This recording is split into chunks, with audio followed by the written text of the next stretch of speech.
안녕하세요. 저는 올해로 88세, 아직도 매일 진료실에서 환자분들을 만나고 있는 노인의학 전문 내과의사 김도연입니다.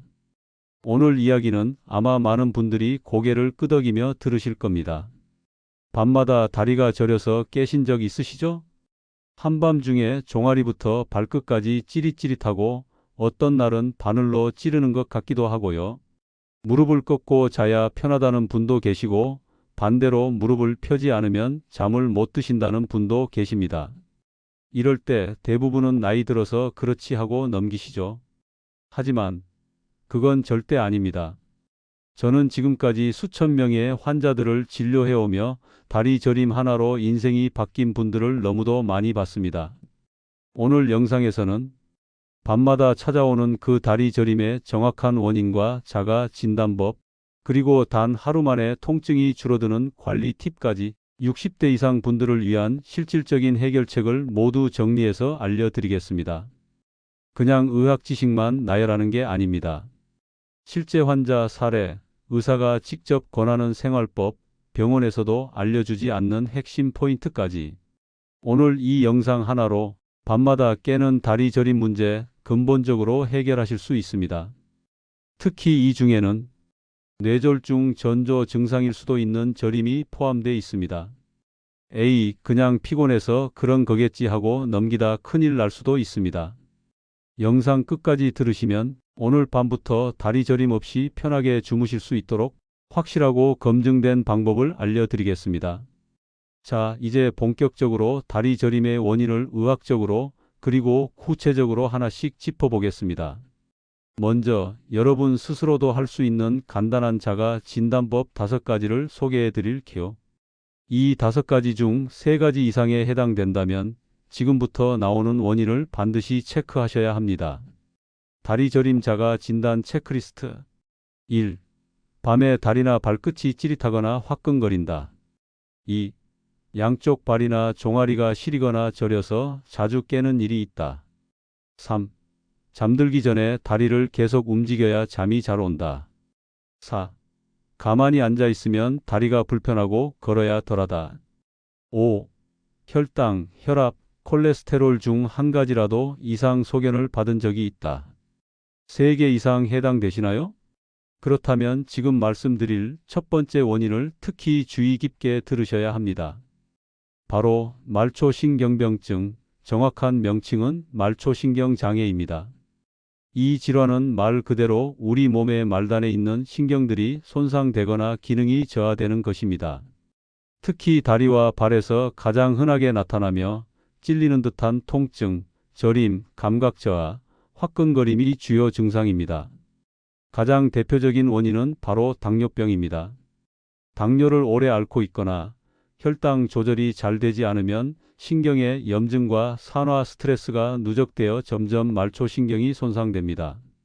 실제로 미국 당뇨병학회에 따르면 당뇨병 환자의 약 50%는 신경병증을 겪는다고 보고되어 있습니다.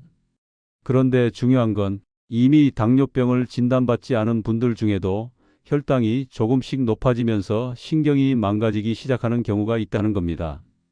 즉, 나는 당뇨 없는데 하고 방심하다가 신경이 먼저 망가지는 경우도 드물지 않습니다. 이럴 때 나타나는 전형적인 증상은 다음과 같습니다. 발바닥이 모래 위를 걷는 느낌, 양말을 벗었는데도 양말 신은 느낌, 침대에 누우면 풀에 댄 것처럼 화끈거림, 발가락 감각이 무뎌지면서 발톱 깎기도 어려움, 그리고 문제가 더 진행되면 걸을 때 균형을 잃기 쉽고 심하면 발에 상처가 나도 느끼지 못하는 경우도 있습니다. 그래서 말초신경병증은 단순히 불편한 증상을 넘어서 낙상 위험과 감염, 심하면 절단까지도 이어질 수 있는 중요한 경고 신호입니다. 여기서 잠깐, 지금까지 듣고 계신 여러분, 이 영상이 유익하셨다면 구독과 좋아요, 그리고 알림 설정 부탁드립니다. 응급 100세지에는 건강하게 100세를 살기 위한 가장 믿을 수 있는 지혜를 전달해 드리는 채널입니다. 지금 말씀드린 말초신경병증은 치료보다 조기 발견과 생활관리가 더 중요합니다. 다음으로 짚어볼 두 번째 원인은 바로 하지불안 증후군, 영어로는 레스틀러스 레그 신드롬, 줄여서 RLS라고 합니다. 이 질환은 이름처럼 다리에 불편한 감각이 생기면서 끊임없이 움직이고 싶어지는 증상이 특징입니다. 보통 다음과 같은 표현으로 호소하시는 분들이 많습니다.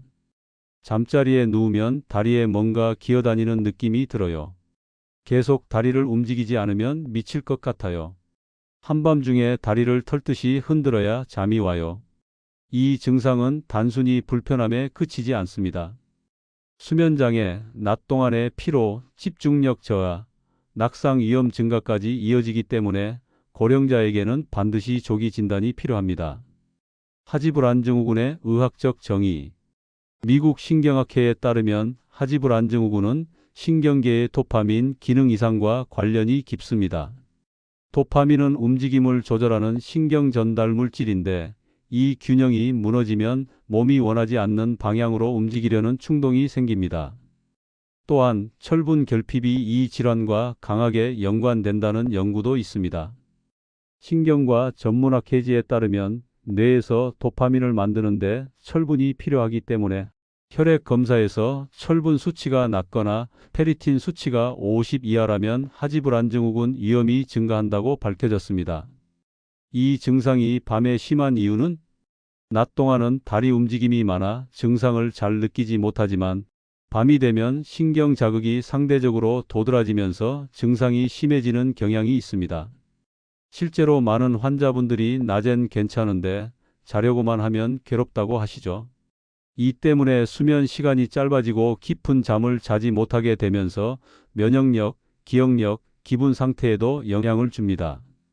진짜 하지불안 증후군일까? 꼭 구분해야 할 3가지 포인트. 밤에만 증상이 나타나는가?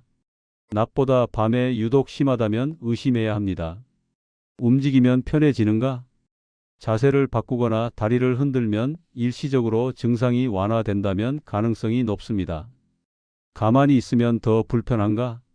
쉬려고 하면 증상이 도드라지는 것은 전형적인 하지불안 증상입니다. 이 질환의 치료는 약물 치료, 철분 보충, 수면 위생 개선이 핵심입니다. 그러나 약물보다는 먼저 생활 습관과 식단 개선, 규칙적인 수면 시간이 훨씬 중요합니다.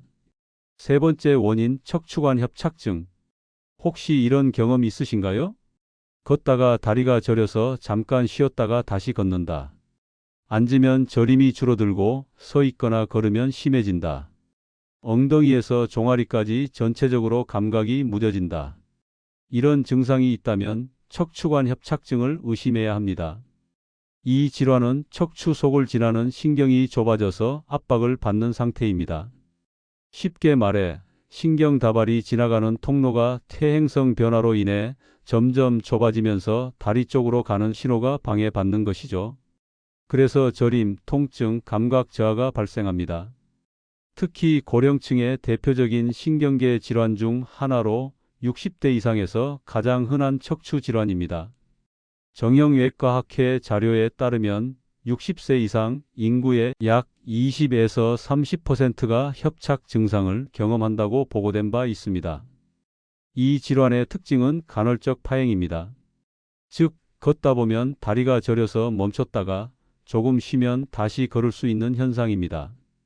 이걸 정확히 설명드리면 척추관이 좁아지면서 신경이 자극받는데 움직이다 보면 혈류가 줄어 신경 압박이 심해지고 증상이 발생합니다. 자세를 구부리면 완화되고 펴면 악화되는 증상이 특징입니다. 그래서 어르신들이 유독 마트 카트나 유모차를 밀며 걸을 땐 한참을 걷고 똑바로 서서 걸을 땐 5분도 못 가는 이유가 여기에 있습니다.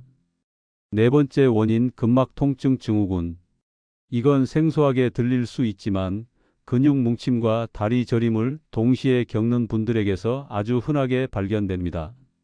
특히 운동이 부족하거나 반대로 무리한 활동을 하신 분들, 장시간 같은 자세로 계신 분들에게 잘 나타납니다. 근막 통증 증후군이란 근육을 감싸고 있는 근막에 통증 유발점이 생기면서 지속적인 통증, 저림, 뻐근함을 유발하는 근골격계 질환입니다. 쉽게 말해 근육 안쪽에 딱딱한 혹처럼 뭉친 부분이 신경을 자극해 저림이나 통증이 방사되는 겁니다.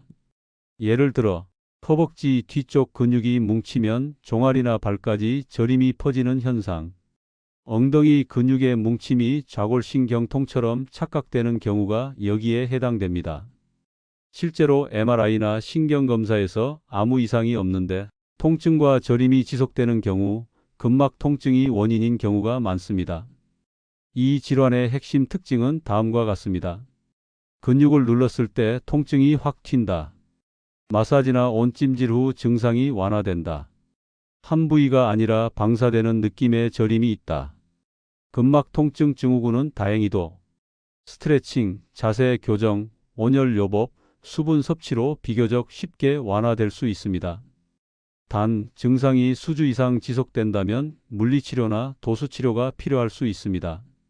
자, 이제 여러분은 신경성, 혈관성, 근육성 등 다양한 다리 저림의 기전을 하나씩 이해하고 계십니다. 마지막으로 말씀드릴 다리 저림의 원인은 혈관 문제입니다. 특히 고령자분들에게 발생 위험이 높고 경우에 따라 응급 상황으로 발전할 수 있는 매우 중요한 원인입니다. 첫 번째, 심부정맥혈전증. 심부정맥혈전증은 다리 깊은 곳에 있는 정맥의 혈전, 즉 피떡이 생기는 질환입니다. 이 혈전이 혈류를 막으면 다리 아래쪽으로 가는 피의 순환이 급격히 느려지고 다리의 통증, 부종, 무거운 느낌, 그리고 저림이 나타납니다. 특히 위험한 이유는 이 혈전이 폐로 이동하면 폐색전증이라는 생명을 위협하는 질환으로 발전할 수 있기 때문입니다. 다음 증상이 있다면 즉시 병원에 가셔야 합니다. 다리 한쪽이 갑자기 붓고 눌렀을 때 움푹 들어가며 잘 돌아오지 않으며 무겁고 터질 듯한 통증이 있으며 저림과 함께 미열이 동반되면 응급입니다. 특히 장시간 비행기 탑승 후나 갑자기 움직임이 줄어든 경우, 예컨대 수술 후, 입원 후 또는 장시간 앉아 있었던 날에는 심부정맥혈전증의 위험이 높아집니다. 의학적으로는 혈류 정체, 혈관 내벽 손상, 혈액 응고 경향 증가 이 세 가지가 동시에 작용하면 혈전이 쉽게 형성됩니다. 고령자분들에겐 이 세 가지 조건이 모두 갖춰지기 쉬운 환경입니다. 두 번째, 하지정맥류. 심부정맥혈전증과는 달리 하지정맥류는 만성적인 정맥순환 문제입니다. 정맥 안에 있는 판막이 손상되거나 약해지면서 혈액이 거꾸로 흐르거나 정체되면서 다리에 압력이 증가하게 됩니다. 그 결과 다리가 무겁고 저리며 오래 서 있으면 붓고 특히 밤에 자려고 누우면 종아리에 쥐가 나거나 뻣뻣한 느낌이 생기는 것이 전형적인 증상입니다. 하지정맥류는 다리 표면 혈관이 푸르스름하게 튀어나오는 걸로 알려져 있지만 겉으로 보이지 않는 경우도 많습니다. 이걸 숨은 하지정맥류 혹은 내측정맥류라고 하며 초음파 검사로만 확인됩니다. 혈관성 다리 저림의 핵심 관리법. 장시간 앉아 있지 않기, 1시간마다 가볍게 걷기, 다리 올려 쉬기 심장보다 높게, 탄력 스타킹 사용, 혈관 초음파 정기검사, 물 자주 마시기 앤드 고염식 피하기. 이제 여러분은 하룻밤 잠을 방해하는 단순한 저림부터 생명을 위협할 수 있는 혈관 문제까지 다리 저림의 5가지 의학적 원인을 모두 이해하셨습니다. 다리 저림 원인은 다양하지만 해결을 위해선 한 가지 공통된 원칙이 있습니다. 그건 바로 신경과 혈관, 근육이 모두 원활하게 움직일 수 있도록 순환과 이완을 동시에 관리하는 것입니다. 1. 하루 10분 루틴 3단계 저림 완화 운동. 이 루틴은 병원에서 실제로 재활치료에 사용하는 방식입니다. 시간도 짧고 고령자도 쉽게 따라 하실 수 있습니다. 종아리 펌핑 운동 2분. 의자에 앉아서 발꿈치를 천천히 들었다 내리기를 반복합니다. 효과 정맥혈 순환 개선, 심부정맥혈전증 예방. 슬로우 발끝 당기기 3분.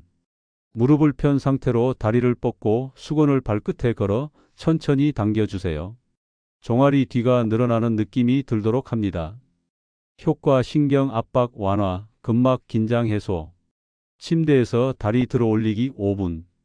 벽이나 침대 헤드에 다리를 기대고 45도 정도로 들어 올린 채 5분 유지합니다. 효과 하지 부종 감소, 혈액 회기 촉진, 하지 불안 증상 완화. 하루에 한 번, 자기 전 이 루틴을 10분만 실천해 보세요. 3일만 해도 수면 중 저림의 빈도가 줄어드는 걸 느끼실 수 있을 겁니다. 2. 증상별 실전 팁. 밤에 유독 저리다면 저녁 식사 후 스트레칭 앤드 따뜻한 족욕. 혈액순환이 느려지는 밤 시간대엔 혈관이 확장되도록 족욕이나 온찜질을 하고 종아리를 풀어주는 스트레칭이 필요합니다. 자다가 쥐가 자주 난다면 마그네슘 섭취 수분 보충. 노년기엔 마그네슘 결핍으로 근육 경련이 잘 생깁니다. 따뜻한 우유, 바나나, 견과류를 간식으로 챙겨보세요. 또한 밤중 탈수를 막기 위해 잠들기 전 미지근한 물 한 컵도 도움이 됩니다. 오래 걷고 난 뒤 저리다면 냉온 교대 찜질. 운동 후 생기는 저림이나 통증엔 2분간 차가운 찜질, 5분간 따뜻한 찜질을 2에서 3회 반복해주면 염증 완화에 효과적입니다. 3. 반드시 병원에 가야 할 때 경고 신호. 한쪽 다리만 붓고 저림이 동반되는 경우. 걷다가 갑자기 다리 감각이 사라지는 느낌. 자다가 깰 정도로 통증이 반복되는 경우. 발가락 감각이 무뎌져 상처를 모르고 지나치는 경우. 이런 증상은 단순 저림이 아닌 중증 질환의 신호일 수 있으므로 반드시 진료를 받아야 합니다. 특히 당뇨, 고혈압, 고지혈증이 있으신 분은 정기적인 신경혈관 검사를 꼭 받으시길 권합니다. 지금까지 말씀드린 루틴과 관리법은 단순한 민간요법이 아닌 현대의학의 근거를 바탕으로 구성된 신경혈관 근육 통합 관리법입니다. 오늘 밤부터라도 실천하신다면 잠들기 전 불편했던 다리 저림이 서서히 사라지는 걸 직접 느끼실 수 있을 것입니다. 오늘 제가 여러분께 드린 말씀 다시 한번 간단히 정리해 드리겠습니다. 밤마다 잠을 방해하는 다리 저림, 그 원인은 단순히 나이 탓이 아닙니다. 대부분은 다음 5가지 원인에서 비롯됩니다. 말초 신경병증, 당뇨병이나 혈당 이상으로 신경이 손상된 상태. 하지불안증후군, 다리에 불쾌한 감각이 생기며 움직이고 싶은 충동. 척추관 협착증, 척추 신경 압박으로 인한 저림과 파행. 근막 통증, 증후군, 뭉친 근육이 신경을 자극해 퍼지는 통증. 혈관 질환, 하지 정맥류, 혈액 흐름 장애로 생기는 저림과 부기. 그리고 이를 완화하기 위해서는 단 10분 매일 실천할 수 있는 루틴, 그리고 생활 속 작은 변화만으로도 지금보다 훨씬 나은 수면과 생활을 되찾을 수 있습니다. 마지막으로 한 가지 꼭 드리고 싶은 말씀이 있습니다. 저는 88세지만 아직도 진료실에서 수많은 7, 80세 환자분들과 마주하고 있습니다. 그분들의 공통된 말씀이 있습니다. 선생님, 진작 알았더라면 더 나았을 텐데요. 몸은 우리에게 계속 신호를 보내고 있습니다. 저림, 쥐, 시림, 무거움. 이런 작은 불편이 큰 질병의 전조 증상일 수 있다는 걸 절대 잊지 마세요. 지금 듣고 계신 여러분은 오늘 이 영상을 통해 가장 중요한 예방의 지혜를 얻으셨습니다. 이걸 놓치지 마시고 바로 실천해 보시기 바랍니다. 이 영상이 도움이 되셨다면 지금 구독 버튼 눌러주시고 좋아요도 꼭 부탁드립니다. 앞으로도 응급 100세지에는 100세 시대 건강하게 살기 위한 정확하고 따뜻한 정보를 계속 전해드리겠습니다. 알림 설정까지 해주시면 다음 영상에서 가장 먼저 새로운 건강 팁을 받아보실 수 있습니다. 고맙습니다. 오늘 밤은 저림 없이 편안한 밤 되시길 바랍니다. 건강은 아는 것보다 실천하는 것이 지혜입니다.